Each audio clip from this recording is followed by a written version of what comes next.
Who is Soulja Boy? If you don't know, he's a musician that I first heard over a decade ago with a song called Crank That. Now, this is really funny because you would assume that when you make some music and stuff, you kind of stick in that field, and he totally has done that and released a whole bunch of other albums, but he got popular very recently all over again for releasing brand new video game consoles, ones that he's apparently making himself and releasing on his own website called SouljaWatch.com. This is insane, folks. I kinda wanted to just make this video a little bit later, but we gotta do this now. We need to talk about how this is one of the craziest developments ever in the video game industry. The Soulja game consoles that he's selling are actually systems we've already looked at in the past. Which ones? Well, how about this? This is the Soulja game handheld. Well, actually, it's not the Soulja game handheld. This is a system called the Retro Game. What Soulja Boy is selling is actually one of these. But on top of that, this system that he's selling is actually a ripoff of another system that's actually called the Revo K101. And that system, well, it was actually pretty neat, but I never got my hands on that. Instead, I played with this. This system was trying to be a ripoff of another system, so it got a lot of things wrong. Now, there's a community out there online that's capable of fixing these things, but all you really need to know is that out of the box, it doesn't run games well. You're gonna have to open it up and flash a memory card inside just to make it run games the way that they were intended to. But it's not that that's the issue. You see, this thing, the one that you get straight from Soulja Boy, is apparently loaded with thousands of games. And who owns those games? Well, definitely not Soulja Boy, but let's not get into that now, because this isn't the only system that he's selling.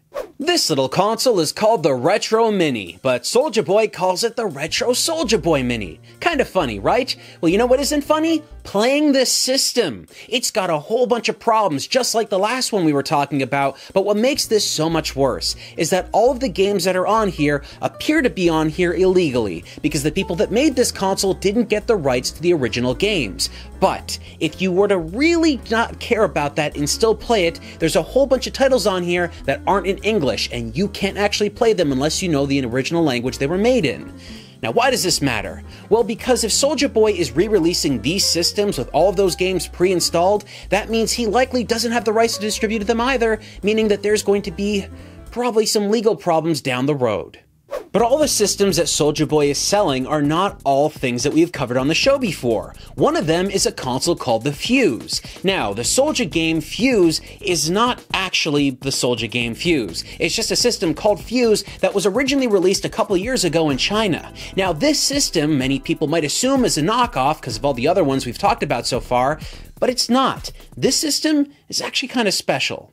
Now, this console was never sold in North America, so it's not the easiest system to get a hold of, especially really quick. But a viewer of ours named Brian actually had one in his collection, and he loaned his to us. And folks, well, we were really impressed. There were two different versions of this console, a cheaper model and a more expensive model. The more expensive one just had a bigger hard drive in it and the ability to wirelessly charge controllers, as far as we can tell. But what you need to know is that everything you're seeing here is pretty much the same kind of gameplay you're going to be looking at when you get this system straight from Soulja Boy. And thankfully, Soulja Boy is apparently selling the more expensive model. But does that really matter?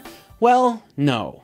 Both consoles play games the exact same way with the same performance, but what's really great about this console is that it's not a knockoff or clone system. This is a legitimate console with games that you can download and buy, so it's not preloaded with a bunch of illegal software and stuff like that. You'll actually have to buy games for the console itself. Now, why that's so cool is because, well, there's games on here that you may actually want to play, like Half-Life 2. And, well, maybe some of the other games are more Android games and stuff like that, and maybe they're not so much fun to play, but the idea that Half-Life 2 is on here and working is crazy. But there is a caveat. Brian, the owner of this system, preloaded a bunch of games onto the console for us to play. And while many of them did work, we were warned about a number of things that this console has issues with. And one of them? Well, this console is online all the time. And because the servers for this system are in China, sometimes it just turns off once in a while when it can't make a stable connection. And there were so many instances while we were playing that we simply couldn't have a stable gameplay experience. But not only that, some games on here although they are the official versions of the games, don't seem to run all that well when it comes to the way that you control them. Half-Life 2, for instance, seemed to have controller input lag that made it very difficult to play. Even though the frame rate seemed to be pretty high and the graphics seemed to be pretty good, there's many instances here where I simply wouldn't be able to recommend these games to anyone if you could play them on a North American system or possibly on a PC. But it's not just that. This console, like I said, was sold in China, and it was never supposed to be sold anywhere else. So not only do you have to worry about the online all the time issues and the server problems, but you also have to deal with the fact that most of the system is in Chinese. Many of the menus, many of the setups, all that stuff is going to require you to have some basic understanding of that language. And if you don't, well, I'm sorry, this console simply won't work for you. Now, is Soulja Boy going to be selling this exact same system? Well, I believe he's going to. He probably has no idea that the system doesn't work, but even if it's just a bare-bones shell with a basic Android overlay that probably allows you to download Android games, then all you're getting is an Android box that plays things your cell phone can play. And really, would you want to spend that much on something like that? Well, probably not, because he's actually charging you way more than what the consoles actually cost. While I think this system is cool and really well designed, I really can't recommend you buy it from Soulja Boy directly because, well, he's charging too much for it, and on top of that, well, if you're outside of China, you're likely going to have a lot of problems with this. Even if it's been stripped down and it's still an Android box, it's still way too expensive. But if you look past all of that and look past all of the systems he's selling on that website, he's got one that really stands out. Let's take a look at the Soulja game console a little bit closer because I think this one has got a lot more problems. This is the X Pro 801, and although it doesn't look like the same console that Soulja Boy is selling, it is on the inside. And every single knockoff console that Soulja Boy is putting his name on have the exact same problem. Today they might be one system, but tomorrow that might change, because these manufacturers of these systems don't have the same qualities and standards that you would find from Sony, Microsoft, or even Nintendo. This console here is supposed to look like an Xbox One X, but it clearly isn't that. On the bottom right you will see Ultra HD 4K HDMI, but this system can barely push 720p. And don't even kid yourself by looking at that controller on the box. Yes, that isn't an Xbox controller, it's clearly a PlayStation controller, but it doesn't matter because it's not even the controller that you get in the box. Instead, what you get is this weird-looking device with some strange screen plastic piece in the center. Now that plastic piece, while you're playing the system, will eventually fall off, and it'll reveal that in the back, there's just a sticky piece of tape holding it in place. So I don't know what that was supposed to be originally, but it really doesn't do anything. The controller feels ultra light and incredibly hollow, and although it doesn't have the worst buttons in the world, they definitely aren't the best. And the one thing that I really don't like about the controller is the D-pad, because the directional pad isn't actually a pad that can be moved around kind of like a shield or something with a central pivot. Instead, it's 4 individual buttons, which doesn't sound like a problem at first, right? But then when you're playing a video game really fast and you happen to hit 2 buttons down at the same time in the wrong direction, well, guess what happens? Your character on the screen stops moving completely because there's too many inputs for the console to recognize. But what about that console? Well, the X Pro seems to be designed even worse than the controllers it comes bundled with. On the front, you'll find 2 USB ports and a power button. On the back, of course, you'll find an HDMI out, and you'll also find composite video out. But you're probably asking yourself, why is there composite video out? If I have HDMI, wouldn't that be good enough? Well, see, that's the thing. This system isn't actually playing any of the games in high definition because it can't. They're old. They're really old games, and none of those games originally were supposed to be in high definition. So instead of getting a properly scaled version of an older video game that's been carefully tailored from the creators themselves, you're getting a whole bunch of knockoff games just built into the system without any care whatsoever.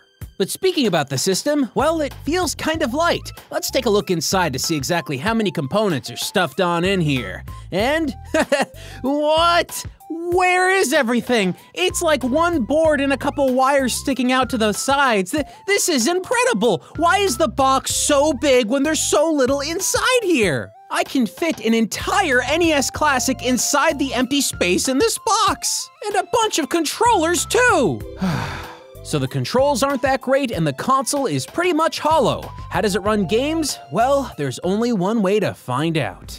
The console starts up to an ugly blue screen with a whole bunch of systems you can pick from. You've got some Capcom arcade games, Neo Geo titles, NES, GBA, Game Boy Color, Game Boy, despite the fact that that icon is clearly a Game Boy Advance, Sega Genesis, SNES, and that isn't an SNES controller, Sega Master System, Game Gear, and PlayStation 1. And you can also add more games with an SD card. But why would you want to do that if you have 800 built in? And would they even work that well? Probably not, but let's take a look at some arcade games first. Whether it be something from Capcom or a game running on Neo Geo, you're gonna run into a bunch of problems. Sometimes the screen can look blurry, but other times it can look sharp. You'll get screen tearing a lot of the times, and sometimes it will be there, but not nearly as present. A lot of the controls seem to be a little bit sluggish, but one problem you're gonna have across the board is that every single game is running in the incorrect aspect ratio. Everything is running in widescreen when the game's originally 4:3. I know that might not be that big of a deal for some, but it makes all the characters look fat. This could have been easily addressed by giving you some kind of settings or options somewhere in the console so that you can change the way the game looks, but that simply doesn't exist. There are no options anywhere, and the only thing you're capable of doing is saving and loading game states at any moment that you want, which works well enough, but when the games look like this, do you really want to keep playing them? But I will give the console some credit. If you can look past some of the audio issues, visual issues, and sometimes you just get slowdown for no reason at all that typically wouldn't have been in the original releases, at least the games do turn on and you can play them. But without some of the standard abilities like being able to remap controls, which you'll want to do with a controller like this, you'll find yourself unable to play certain games that you typically could have played with a lot of other competing systems. The box the console came in claimed to have 800 games pre-installed into the system, and I'm not going to sit there and count each and every one, but I'm pretty sure it's close to or at least 800 games. And a whole bunch of these titles seem to run about as well as the arcade games did. Whether you play Sega Master System games, anything from the Game Gear collection, and any Game Boy or Game Boy Color game, well, they all seem to run, but they have the exact same issues I mentioned previously. It was around this time that I started to notice that they put in really questionable games instead of putting in other games that people are more familiar with. For instance, there is only one PlayStation game on here, only one, and that one game is International Superstar Soccer Pro 98. Funny enough, this game seems to run great, the only problem being that they stretch the aspect ratio, but I guess you can just avoid that and play some soccer. But that is a problem. There is only one game on here for PlayStation, and it's soccer. They didn't choose anything else like Crash Bandicoot or Metal Gear Solid, they chose this. But maybe there's a reason for that. Now, if you play any other game on this entire system, if you push down a certain combination of buttons on the controller, you'll jump back to a menu, and from that menu you can save and load states at any point. Unfortunately, PlayStation games don't have that ability on the system. There's no way to save and load states. I'm not 100% certain why, because I'm pretty sure emulators are capable of doing that, but this one simply can't do it from what I can tell. What does happen though, is if you push that certain combination of buttons, the game boots back to the menu where you select games, completely destroying your experience. At any moment while you're playing, at any moment, you might hit the wrong combination of buttons and the game will automatically quit without any warning. This means that even if you put your own games on here, chances are that while you're playing it, they're just gonna randomly quit. Not cool. But back to something more positive. Now, there are a lot of games on this system, and pretty much every game on here has an image associated with the game. This can be very helpful while you're going through lists, because maybe you don't know what the name is, but you do know one of the characters, and it actually helps you identify what the games are. Unfortunately though, about 50% of all the games on this system don't have an image, and instead use this. What even is that? It's on over half of all the games you're gonna find on this system. Now, I had to solve this mystery, and I think this is what happened. The people that built this system originally were looking for some random image to put over a bunch of games, and because these games are MAME games, I guess most of them might be, they decided to type in MAME game on Google image search. But what happened was, they misspelt the word game, and instead of using an A, they used an O, and then we got this. One tiny mistake that affects half of everything on this system. And even when they did bother to look up a specific image for a video game, sometimes they would get the completely wrong image. For instance, this is what Last Resort looks like on the Neo Geo, and here's what you'll actually find in the menu. That's a TV show. It has nothing to do with the video game. Now, sometimes they'll get the game right. For instance, this is Contra, and this is what the box art looks like for the original NES release. But instead what they used was a fan-made Photoshop. There's Arnold Schwarzenegger, there's Sylvester Stallone, and there's an alien from the movie Alien. You'll see tons of images on this system that don't represent the actual game you're about to play. In some cases, they'll just put the wrong cover art from a completely different game in the franchise, or in other cases, it'll just not be the game that it's supposed to be. Alright, I need a break. Let's play a game that every emulation system on the planet can run properly. Super Mario Bros. Now yes, the image again is warped and pulled, and it's actually pretty blurry, which is shocking for a 4K capable system. But what really gets me is that while I'm playing this, there is a significant problem with the screen. You can see some seriously bad screen tearing on this game whenever you move too fast, but if you actually choose to run too fast with Mario, the controls seem to kind of mess up a bit. And on top of that, because you can't remap the controls, the button and the jump have been reversed, making it very difficult to play with this controller. Absolutely every NES game you can possibly play on this system has the exact same problems, whether it be issues with controls, the overall blurry image, and the screen tearing. Oh, the screen tearing. It's everywhere. And because this is a knockoff system, you're gonna get a whole bunch of games on here that are hacks and modifications of pre-existing titles. And in some cases, they replace the real games that you would have actually wanted to play. If you're a longtime viewer of the Worst Ever series, you're likely gonna recognize some of these bad Super Mario Bros. Games. But there's also a couple of new ones here that I've never seen, like this one, where Mario turns into a ball and rolls onto things. But you better not jump on your enemies, because that would actually hurt you. You know, the one thing Mario is supposed to be good at? Here's the thing, folks. If you're gonna hack a game and turn it into a Super Mario title, you might as well find a game where Mario can jump on things. It's kind of his defining move.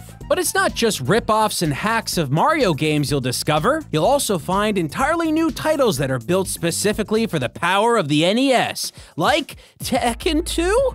Tekken 2's on the PlayStation! You have a pretty decent PlayStation emulator on here. Why is Tekken 2 on the NES?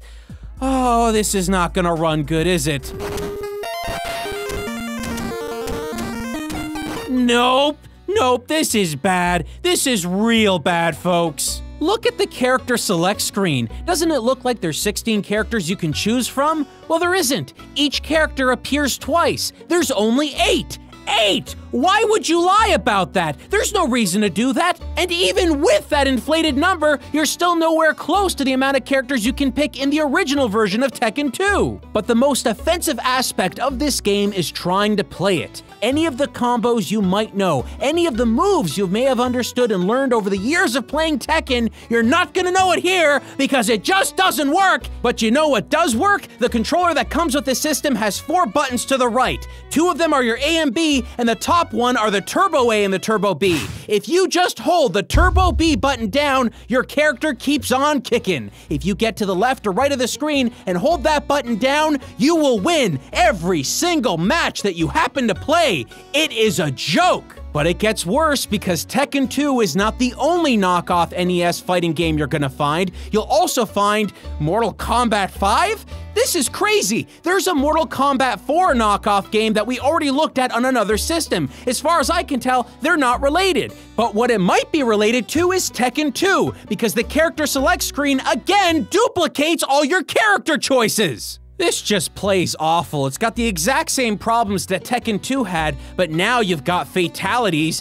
I think I did it once by accident, but I have no idea how that activated. This whole thing is just bizarre. Why was anyone porting Mortal Kombat games to the NES illegally and under the radar? And why did 2 people do it in tandem and actually number them in order? That's so weird. And there's another sequel to another ripoff from another system we looked at. Street Fighter 2 on the NES doesn't exist, but we did see a ripoff version of it, and here is Street Fighter 3? Who is making all these? But the weirdest collection of knockoff games are the Pokemon ones. That's right, folks, Pokemon games on the NES. Obviously, you know they didn't exist, but here's Pokemon Blue, which is clearly just a knockoff of Wacky Races. This is a terrible version of the game because the sprite work is just so awful. Look at that. You're gonna have to stare at that gross little thing the entire time you're playing the game. How is that Squirtle? How is that Squirtle? There's even a Pokemon Red, and that one also looks bad as well too. It's like the same person was going through and modifying all these games to make them new Pokemon titles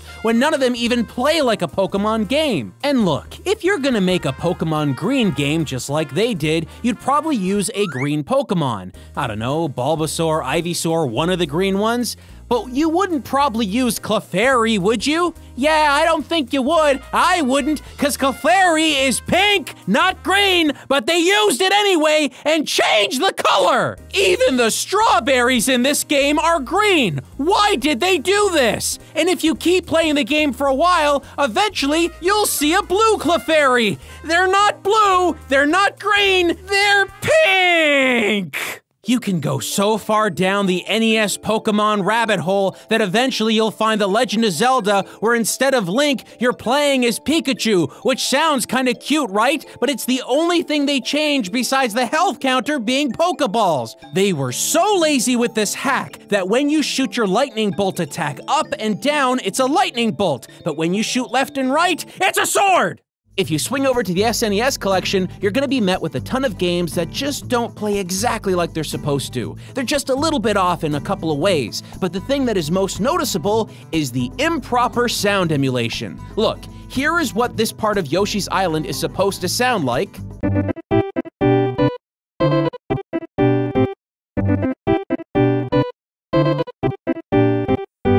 And now, here's how it sounds in this game.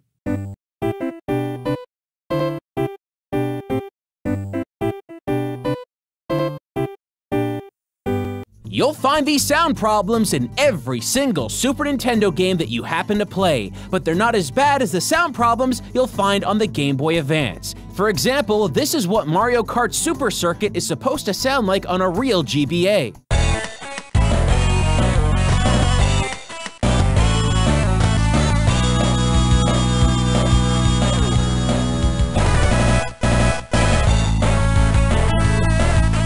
But on the X Pro, it sounds like this.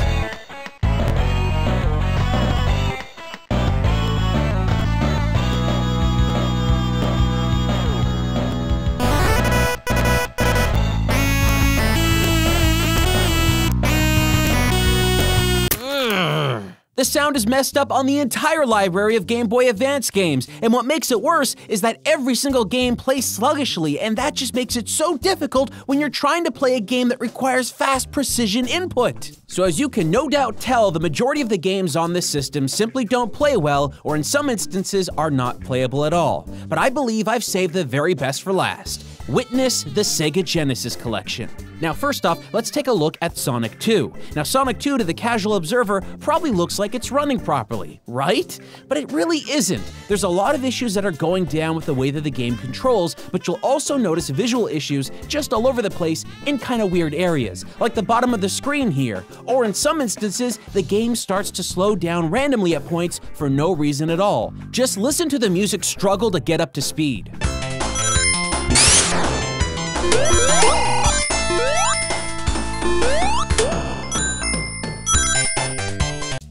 You're gonna find tons of other problems with the other Genesis games in the collection, and sometimes the game will look sort of okay like Sonic 3, but then when you go to a bonus stage, this happens. The ground flickers and stutters and really starts to hurt your eyes after playing for a while. The deeper I went into the Genesis collection, the stranger the games got, and I found a whole bunch of mods and hacks and just a bunch of weird clone games that I have never seen before.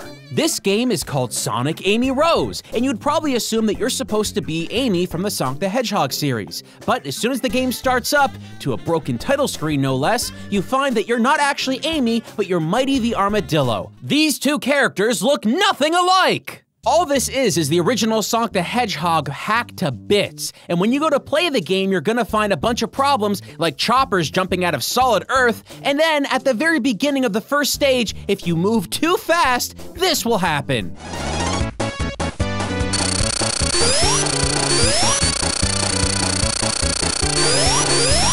And that's it. Game over. It's glitched and you can't do anything except restart. And hey, do you like the Sega Genesis but don't like Sega's characters? Well, why not play a knockoff Pokemon game where you play as Pikachu? And guess what, folks? There's not one of these, but two of them. And I do not know what is going on. Pikachu doesn't really seem to have any good attacks, the controls are just awful, and then on the second game, you can actually throw Pokeballs at your enemy. Pikachu can throw Pokeballs as an attack. I don't know if this is a modification or some alteration of a pre-existing game, but there is no music in the entire game whatsoever. What there is, though, is very, very irritating sound effects. Listen to Pikachu jump here.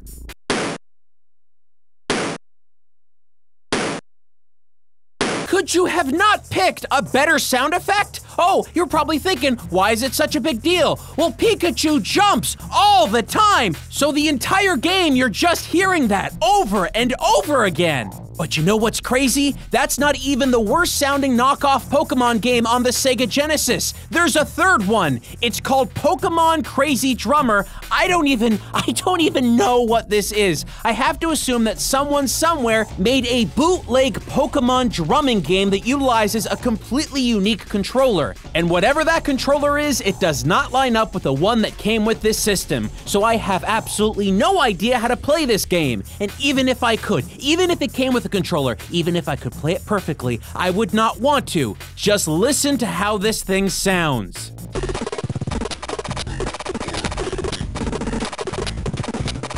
It sounds like a broken techno song, but why? Why is it Pokemon themed? This has absolutely nothing to do with Pokemon! This is just an incredibly bad game, and it's not hard to play because it's challenging, it's hard to play because it was poorly made. But Soulja Boy did not make this video game console. He just found it and stuck his name on it. Do you know how insane that is? Why would anyone want to do that with this system? If you could put your name on anything, wouldn't you put it on a Switch or some other system?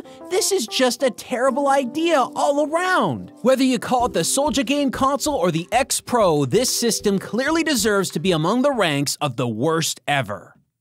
Online over Twitter, Soulja Boy has told everyone that he's made a bunch of money from selling these systems. And you know what? Soulja Boy, that's great.